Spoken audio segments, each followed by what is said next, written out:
Hello everyone, good morning. This is science period of standard 3 और हम लोग आज पढ़ने जा रहे हैं chapter 4 and that is human digestive system.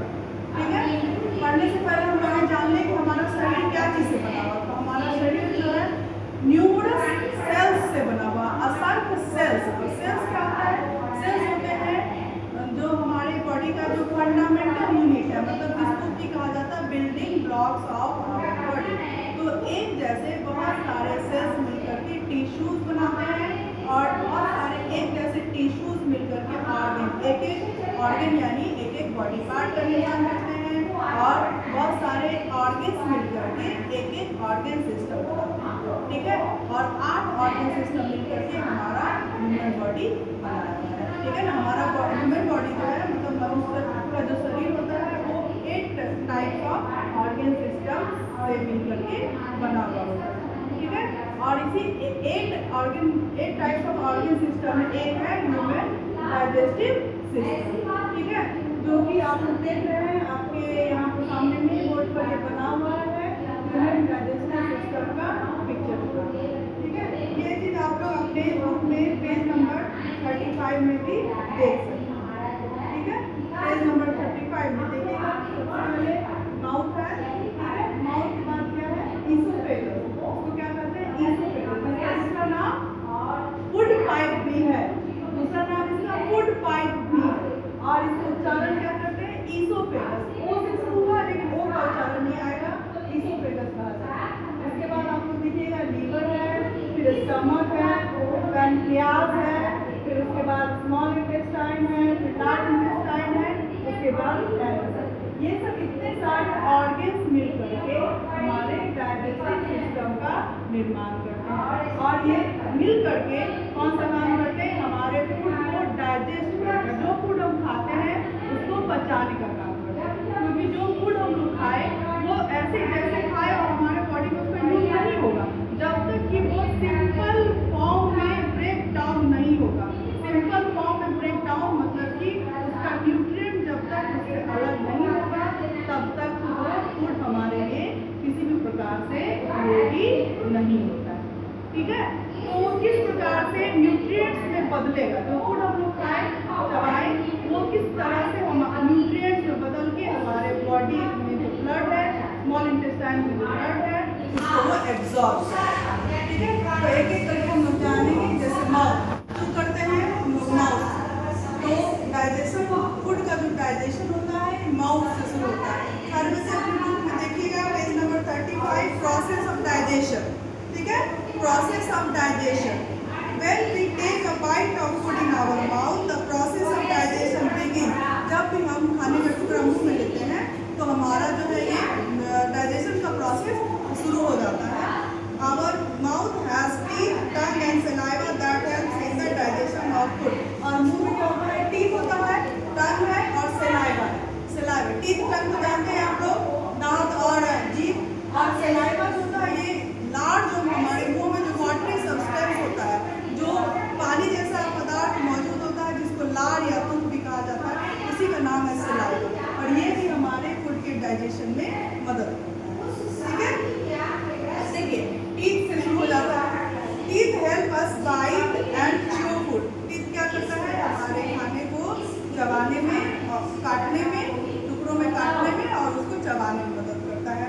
Chewing breaks down food into smaller pieces और इसको च्यू करने से, चबाने से फूड छोटे छोटे टुकड़ों में बदल जाता है। उसके बाद क्या होता है? The tongue. Tongue helps in chewing, mixing and swallowing food. ठीक है, तो मुंह में टीथ भी है और टंग भी है। तो टीथ क्या किया? काटने में और चबाने में मदद किया और टंग क्या किया? इसको चबाने में, मिक्स करने में और स्वैलोइंग करने में। स्वैलोइंग का मतलब होता है निगलने में। ठीक है, निगलने में भी मदद किया। उसके बाद देखिएगा पीछे में यहाँ पर देखिएगा सैलिवरी ग्लैंड्स बना हुआ है। सैलिवरी ग्लैंड जिसको कि लार की ग्रंथियाँ कही जाती है। ठीक है, अब इसका क्या काम होता है? The salivary glands are present inside the mouth. ये मुंह के अंदर मौजूद होता है। They produce a watery substance called saliva और ये जो वाटरी सब्सटेंस मतलब पानी जैसा पदार्थ हमारे मुंह में मौजूद होता है उसको कहते हैं सलाइवा यानी लार या पू। The saliva moisten the food and start the process of digestion. Saliva क्या करता है, हमारे फूड को सॉफ्ट बना रहा है, खाने को सॉफ्ट बना रहा है और डाइजेशन का प्रोसेस शुरू हो जाता है। So when we eat food, the process of digestion begins in the mouth. जैसे हम लोग खाना मुंह में रखते हैं, हमारे डाइजेशन का प्रोसेस शुरू हो जाता है, ठीक है। उसके बाद देखिएगा अब क्या होता है, पेज नंबर आ जाइए आप लोग, पेज नंबर 36। Page number 36।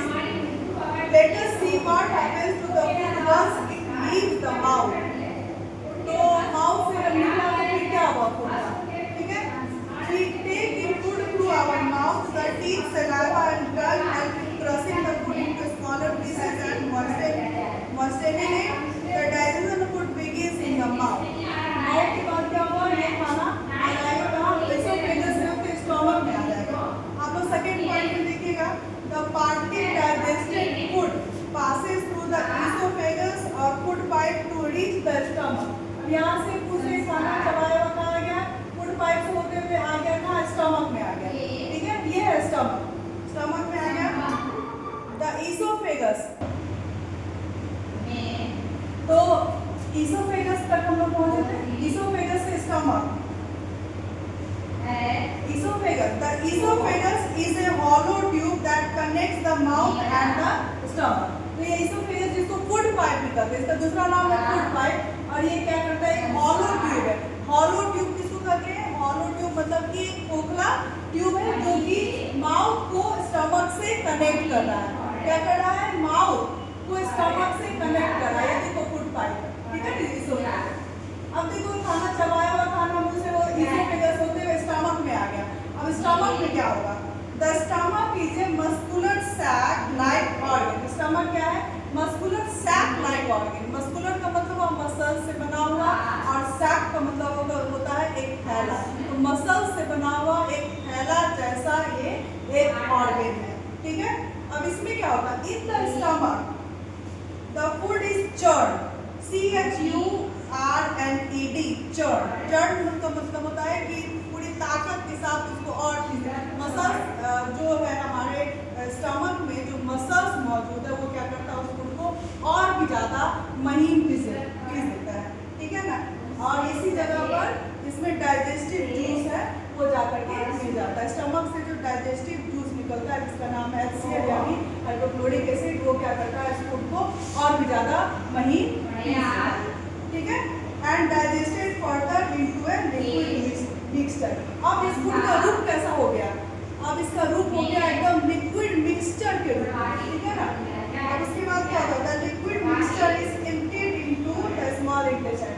अब ये लिक्विड मिक्सचर जो है चबाया हुआ पूरा पिसा हुआ खाना एकदम लिक्विड के रूप में बदल गया। अब यहाँ से ये स्टमक से होते हुए कहाँ पर आ गया, ये आ गया स्मॉल इंटेस्टाइन। स्मॉल इंटेस्टाइन देखिए आप लोग, ये क्या है, small intestine is a long thin coiled tube like structure. ये लॉन्ग है, थिन है, पतला है और कॉइल्ड है, ठीक है ना। कॉइल्ड मतलब आपस में ये मुड़ा हुआ उलझा हुआ है और ट्यूब लाइक स्ट्रक्चर है, ठीक है। अब इस जगह पर क्या होता है, the food is completely digested into nutrients in the small intestine.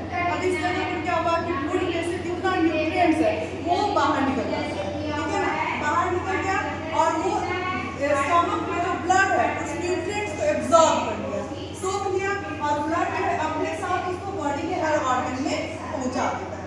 From the small intestine the nutrients are absorbed into the blood carries the nutrient to different parts of our body, ठीक है।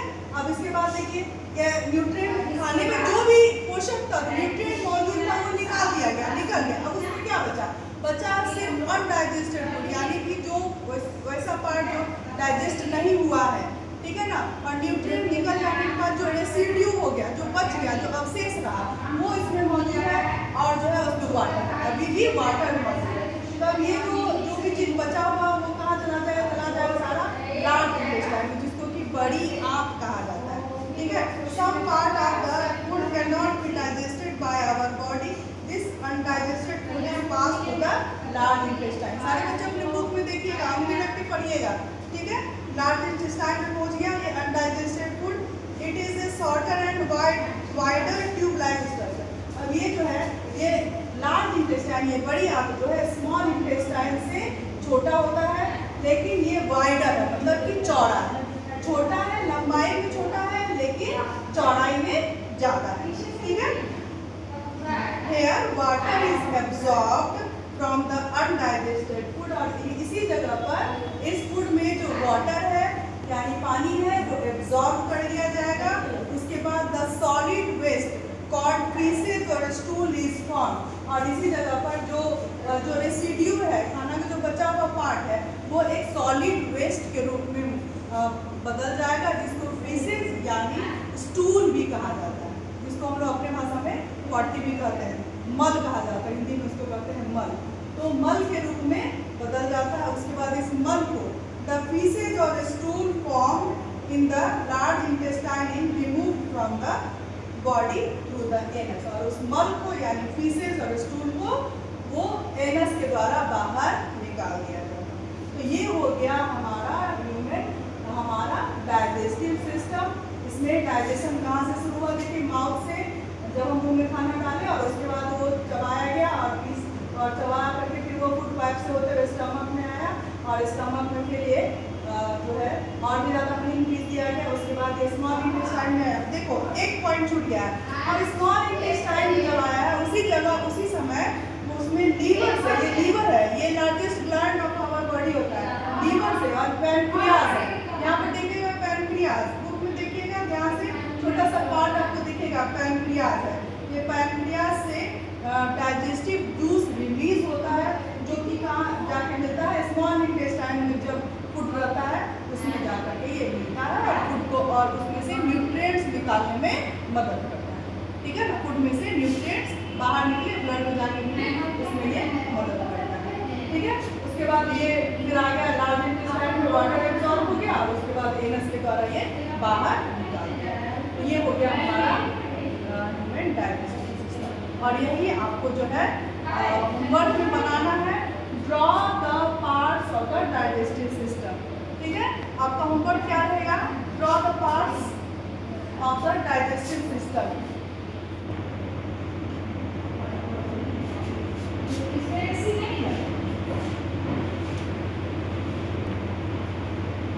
आज के लिए आपका work यही रहेगा, इसको बनाना है।